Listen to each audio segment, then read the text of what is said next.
Assalamualaikum warahmatullahi wabarakatuh. Apa kabar semuanya? Semoga dalam keadaan sehat semuanya ya. Sebelum kita memulai pembelajaran, silahkan untuk anak-anak berdoa ya. Berdoa, dimulai. Selesai. Jangan lupa untuk menyiapkan buku, bolpoin, dan lain-lain agar ketika ada hal penting bisa langsung dicatat ya. Dan diharapkan nih anak-anak untuk menyimak dengan seksama agar nanti bisa menjawab pertanyaan-pertanyaan yang akan Ibu berikan.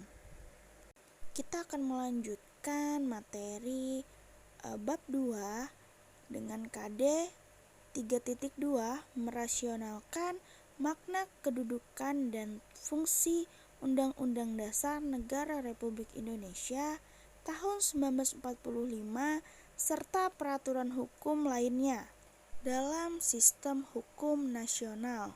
Materi yang akan kita bahas yang B, kedudukan dan fungsi Undang-Undang Dasar Negara Republik Indonesia tahun 1945, yang C, peraturan perundang-undangan dalam sistem hukum nasional. B, kedudukan dan fungsi Undang-Undang Dasar Negara Republik Indonesia tahun 1945. Yang pertama, kedudukan Undang-Undang Dasar Negara Republik Indonesia tahun 1945. Nah, sekarang Ibu tanya nih, menurut kalian Undang-Undang Dasar penting tidak bagi bangsa Indonesia? Hayo. Tepat sekali jawaban kalian, benar, sangat penting karena Undang-Undang Dasar diperlukan untuk mengatur jalannya pemerintahan. Jika suatu negara tidak memiliki Undang-Undang Dasar, apa yang terjadi? Nah, kita dapat pastikan akan terjadi penindasan terhadap hak asasi manusia. Menurut pendapat Bryce, seperti dikutip di bawah ini, hal-hal yang menjadi alasan sehingga suatu negara memiliki undang-undang dasar. Yang pertama, adanya kehendak para warga negara yang bersangkutan agar terjamin hak-haknya dan bertujuan untuk mengatasi tindakan-tindakan para penguasa negara tersebut. Yang kedua, adanya kehendak dari penguasa negara dan atau rakyatnya untuk menjamin agar terdapat pola atau sistem tertentu atas pemerintah negaranya. Yang ketiga, adanya kehendak para pembentuk negara baru tersebut agar terdapat kepastian tentang cara menyelenggarakan ketatanegaraannya. Yang keempat, adanya kehendak dari beberapa negara yang pada mulanya terdiri sendiri untuk menjalin kerjasama. Dan kita lihat di sini, apa sih hukum dasar itu? Apa sih konstitusi itu? Pasti sebelumnya kita sudah pernah dengar nih kedua kata tersebut ya. Nah, jadi hukum dasar itu adalah aturan-aturan dasar yang dipakai sebagai landasan dan sumber bagi berlakunya suatu negara. Hukum dasar dibagi menjadi dua, tertulis dan tidak tertulis. Yang tertulis ini adalah hukum yang telah ditulis dan telah dicantumkan dalam peraturan perundang-undangan negara. Sedangkan yang tidak tertulis yaitu aturan-aturan yang timbul dan terpelihara dalam praktik penyelenggaraan negara meskipun tidak tertulis dan juga disebut sebagai konvensi. Contoh hukum dasar yang tertulis: Undang-Undang Dasar Negara Republik Indonesia tahun 1945 merupakan sebagian dari hukum dasar tertulis. Sedangkan yang tidak tertulis, pidato kenegaraan Presiden setiap tanggal 16 Agustus di depan kantor DPR. Jadi di Indonesia menganut prinsip bahwa konvensi itu tidak dibenarkan apabila bertentangan dengan Undang-Undang Dasar Negara Republik Indonesia tahun 1945. Sebagai dasar hukum, Undang-Undang Negara Republik Indonesia tahun 1945 berkedudukan sebagai sumber hukum dan menurut hukum dasar yang menempati kedudukan tertinggi. Kita lihat di sini, ini adalah sistematika Undang-Undang Negara Republik Indonesia tahun 1945. Nah, jadi sebelum dia mempunyai pembukaan pasal-pasal 16 bab, 37 pasal, 49 ayat, 4 aturan peralihan, 2 ayat aturan tambahan, serta penjelasan. Ketika sesudah diamandemen pembukaan, pasal-pasal 21 bab, 73 pasal, 170 ayat, 3 aturan peralihan, dan 2 ayat aturan tambahan. Konstitusi. Konstitusi berasal dari bahasa Latin yang artinya constituante atau undang-undang dasar atau disingkat dengan UUD. Dalam negara adalah sebuah norma sistem politik dan hukum bentukan pada pemerintahan negara. Sifat dan fungsi Undang-Undang Dasar Negara Republik Indonesia tahun 1945. Nah, jadi mempunyai 3 sifat. Yang pertama tertulis, yang kedua tidak tertulis, dan yang ketiga fleksibel atau rigid. Nah, jadi konstitusi yang dikatakan fleksibel, luas, atau rigid dapat ditinjau dari 2 sudut pandang. Yang pertama dilihat dari cara mengubah Undang-Undang Dasar dikatakan fleksibel jika cara mengubah Undang-Undang Dasar tidak sulit atau tidak memerlukan cara yang istimewa, dan dikatakan rigid jika cara mengubah Undang-Undang Dasar itu memerlukan cara yang tidak mudah. Yang kedua, mudah tidaknya mengikuti perkembangan zaman.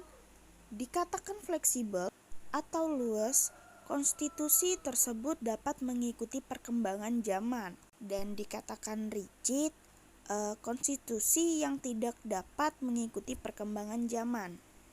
Sifat dari Undang-Undang Dasar Negara Republik Indonesia tahun 1945 yang pertama tertulis.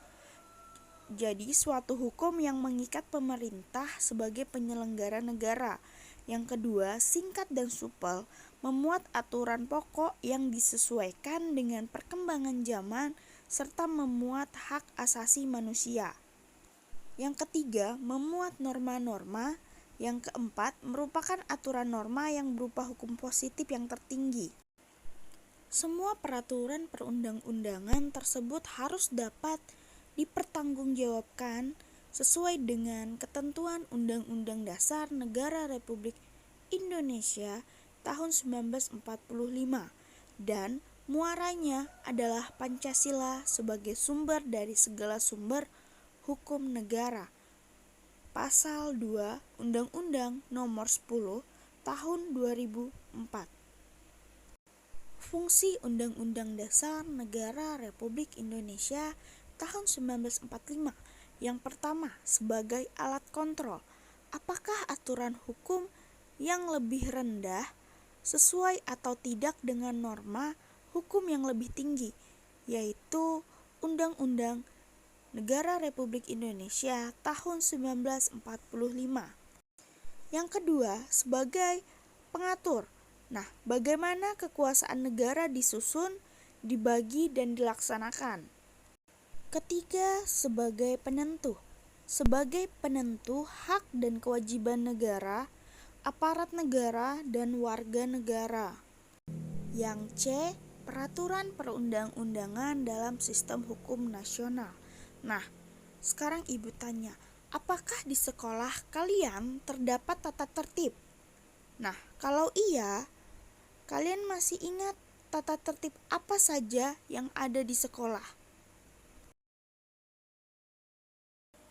Kalau iya, kehidupan dalam sekolah kalian dapat diibaratkan sama dengan kehidupan suatu negara nih. Nah, jadi keduanya itu memiliki peraturan. Nah, di kehidupan sekolah diatur melalui tata tertib sekolah. Sedangkan kehidupan dalam suatu negara diatur dalam konstitusi atau undang-undang dasar. Adapun naskah aturan hukum yang tertinggi dalam kehidupan negara Republik Indonesia dinamakan Undang-Undang Dasar Negara Republik Indonesia tahun 1945 dan peraturan perundangan lainnya. Nah, jadi semua peraturan undang-undang yang dibuat di Indonesia itu tidak boleh bertentangan dengan Undang-Undang Dasar Negara Republik Indonesia tahun 1945 serta harus berpedoman dengan Undang-Undang Dasar Negara Republik Indonesia tahun 1945. Jadi, kepatuhan warga negara terhadap Undang-Undang Dasar Negara Republik Indonesia tahun 1945 akan mengarahkan kita pada kehidupan yang tertib dan teratur dan akan mempermudah kita dalam mencapai masyarakat yang sejahtera. Siapa sih yang dirugikan? Nah, bukan hanya kamu sendiri yang dirugikan, tetapi semua warga negara Indonesia. Nah, kenapa? Karena hal itu tuh berakibat tidak terwujudnya kesejahteraan. Jadi, marilah kita bersama-sama berkomitmen untuk melaksanakan Undang-Undang Dasar Negara Republik Indonesia tahun 1945. Itu saja materi yang saya sampaikan. Semoga anak-anak dapat memahami dan menyimak video pembelajaran saya serta dapat memberikan perilaku positif kepada Undang-Undang Dasar Negara Republik Indonesia tahun 1945. Jangan lupa untuk belajar materi tentang melaksanakan dan mempertahankan Undang-Undang Dasar Negara Republik Indonesia tahun 1945 untuk minggu depan. Sekian yang dapat saya sampaikan. Wabillahi taufik walhidayah. Wassalamualaikum warahmatullahi wabarakatuh. Terima kasih semuanya. Jangan lupa absen ya.